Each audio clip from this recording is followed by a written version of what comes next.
Bonjour et bienvenue au Club Emploi, Cadre Emploi, Le Figaro Économie. La Silver Economy, autrement dit l'économie du troisième âge, c'est officiellement une filière depuis décembre dernier, un peu comme la Silicon Valley. Elle a son berceau à Ivry-sur-Seine, au sud de Paris. Et cette Silver Valley, comme on l'a baptisée, ne cesse de grossir. 140 entreprises l'ont rejointe à ce jour, des startups en croissance, mais aussi de grandes entreprises qui ajoutent du silver dans leurs activités. Et qui dit croissance, dit recrutement. Cette économie pourrait engendrer 300 000 créations nettes d'emplois d'ici 2020. Mais de quels emplois parle-t-on? Quels sont ceux qui existent déjà au sein de la Silver Valley? Eh bien, nous en parlons avec Benjamin Zimmer, le directeur de la Silver Valley, dont la valeur, vous allez le voir, n'a point attendu le nombre des années.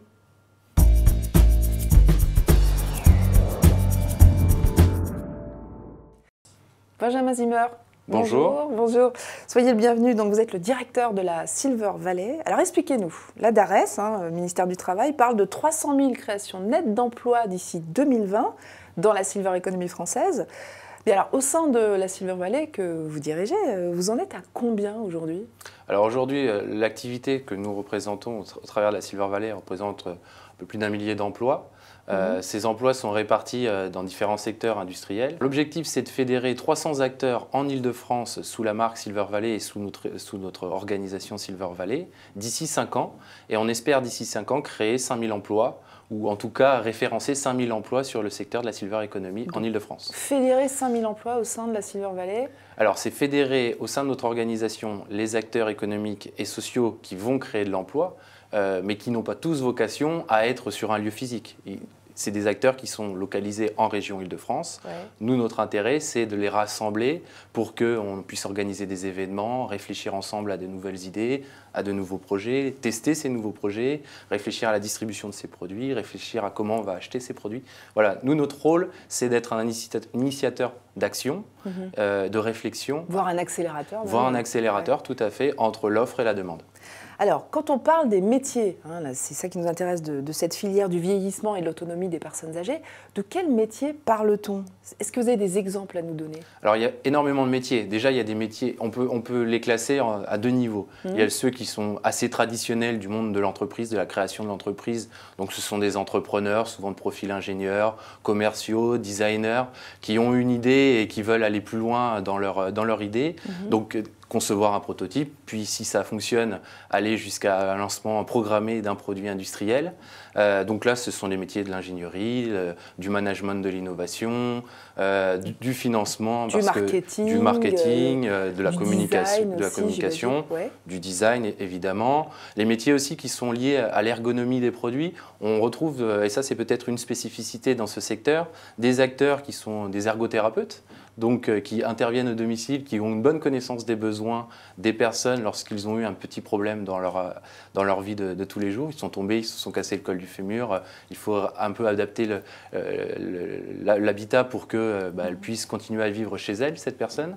Donc ces acteurs-là participent aussi à la conception des produits. Donc il y a peut-être là des spécificités, des métiers nouveaux, puisque l'ergothérapeute va quelque part appuyer le designer dans la conception d'un nouveau bien, d'un nouveau service. Donc, à vous entendre, en fait, j'ai l'impression que ce sont des métiers qui existent déjà, quand même, mais qui se silvérisent, un peu comme les métiers de l'environnement qui se sont verdis. C'est ça. C'est notre rôle, si on devait avoir un rôle fort en termes de formation, ça serait d'aller sensibiliser les bureaux d'études, où on retrouve effectivement tous ces corps de métier, à la conception des produits et des services pour les seniors. Parce qu'il y a des spécificités. Un senior, quand il achète un produit, il a beaucoup plus de demandes qu'une personne qui a 30 ans. Donc il faut pouvoir former les acteurs de la distribution, il faut pouvoir former les commerciaux qui vont vendre ces produits, qui vont être alertes lorsque la personne va expliquer ses besoins. Il va falloir qu'elle comprenne les besoins liés à son vieillissement et donc qu'elle trouve le bon produit. Donc ces moments-là sont plus longs de compréhension qu'un commercial lambda qui va vendre un smartphone à un jeune ingénieur de 25 ans. Ouais. Est-ce que vous n'avez pas l'impression quand même que la Silver Economy va créer plus d'emplois très qualifiés, des emplois de cadre, que des emplois basse qualif, des emplois en fait, elle va effectivement créer des emplois qualifiés. Et c'est d'ailleurs pour cela qu'au sein de la Silver Valley, on intervient dans des grandes écoles ou dans des grandes universités pour justement sensibiliser les jeunes talents de demain à la création, pourquoi pas, de start-up, mais également à des carrières dans ce secteur d'activité. Mais on intervient aussi avec des acteurs qui sont déjà des formateurs dans le monde de la gérontologie, du médico-social, qui forment des professionnels qui interviennent au domicile, je pense à des auxiliaires de vie, à qui on va pouvoir permettre d'avoir des carrières au sein de leur activité. Donc, pour ces activités qui sont souvent qualifiées de basse qualité en termes de formation, finalement, on va redorer certaines activités, certaines professions et leur permettre de monter en compétences. Donc c'est vraiment en fait quelque chose, cette Silver Economy, cette filière, qui tire tout le monde vers le haut. Alors les personnes qui vous regardent aujourd'hui ou qui nous liront, est-ce qu'ils peuvent contacter quelqu'un à la Silver Valley s'ils sont intéressés par cette filière?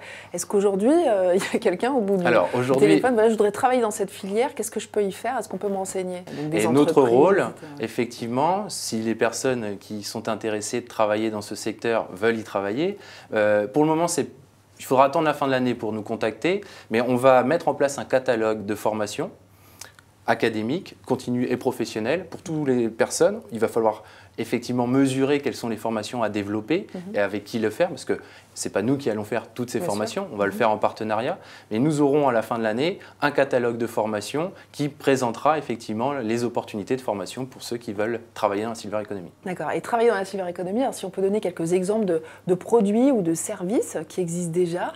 Donc c'est par exemple de la téléphonie, des téléphones adaptés parce qu'on a des petits problèmes d'arthrose, des problèmes de vue, des problèmes d'audition. Avec des grosses touches, ça on pas connaît, forcément avec des grosses touches. Ouais. Ce sont des produits qui font la même taille que votre smartphone, mais qui ont des fonctionnalités qui sont simplifiées, différentes que votre smartphone que vous utilisez tous les jours. C'est des systèmes de médaillons de téléassistance, effectivement, pour des gens qui sont des seniors dépendants, qui sont chez eux, qui sont à risque de tomber et qui, ce type de produit rassure en fait l'aidant professionnel, mais aussi familial, le petit-fils ou le fils qui pense à sa grand-mère alors qu'il vit à 400 km. Il y a des nouveaux services. Alors par exemple, dans la grande distribution, on s'intéresse au portage du repas, on s'intéresse, la Poste a fait des choses qui sont tout à fait intéressantes. Il y a eu un projet Newton, le projet Newton est d'ailleurs conduit actuellement, qui vise justement à utiliser le facteur, qui est quand même un acteur de confiance, parce que les personnes âgées aiment bien avoir des acteurs de confiance autour d'elles, donc est un acteur de confiance qui, en plus de leur apporter leur courrier, pourra demain leur apporter du service, prendre le temps de discuter avec elles pour voir si elles ont des besoins. On va pas mettre plutôt des robots pour faire ça? Les robots, effectivement, ça fait partie aussi des opportunités de développement industriel. Pour dialoguer avec moi, j'en veux pas. Hein. Il ne s'agit pas de remplacer l'humain. Il s'agit juste de bien comprendre le contexte démographique. Comme je vous l'ai dit tout à l'heure, un Français sur 3 en 2020 sera âgé de plus de 65 ans. Donc ça veut dire qu'autour de la personne, il y aura soit des personnes âgées, soit des personnes qui ont des besoins comme la personne qui devra être soignée ou assistée. Donc le robot ne vient pas remplacer une aide humaine, il vient la suppléer. Donc il va lui faciliter ses activités de la vie domestique, faire son ménage, des aspirateurs robots, ça existe déjà, des aspirateurs qui vous coupent votre gazon, ça existe déjà, et des comme ça, il y en aura évidemment. Et pas seulement pour les âgés. Et pas seulement pour les âgés, tout à fait. Pourquoi vous, Benjamin Zimmer, jeune centralien de 30 ans, on peut dire votre âge, vous avez choisi de travailler dans cette filière? C'est quoi, c'est un hasard ou c'est... C'est pas un hasard. En fait, j'ai eu la chance d'avoir des grands-parents brillants, que je considère comme brillants, qui m'ont transmis beaucoup de connaissances et beaucoup de compétences. C'est un juste retour des choses.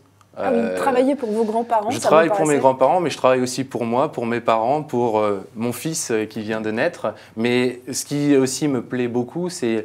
j'ai eu l'occasion aussi de rencontrer une personne qui s'appelle Ismaël Guillory, qui est le fondateur d'une association qui s'appelle Vague d'Espoir.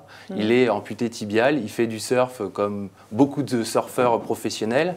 Et en fait, il a changé le regard du handicap sur la pratique des sports de glisse, comme le surf, le snowboard, etc.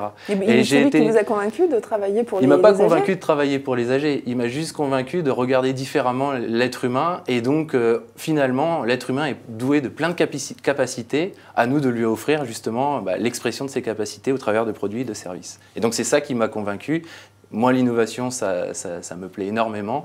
Et donc, l'innovation mise au service d'un enjeu sociétal, c'est une vocation, effectivement, que j'assume. Et que vous essayez de transmettre, et plutôt bien. Exactement. Merci, Benjamin Zimmer. Merci à vous. Très bonne semaine à tous.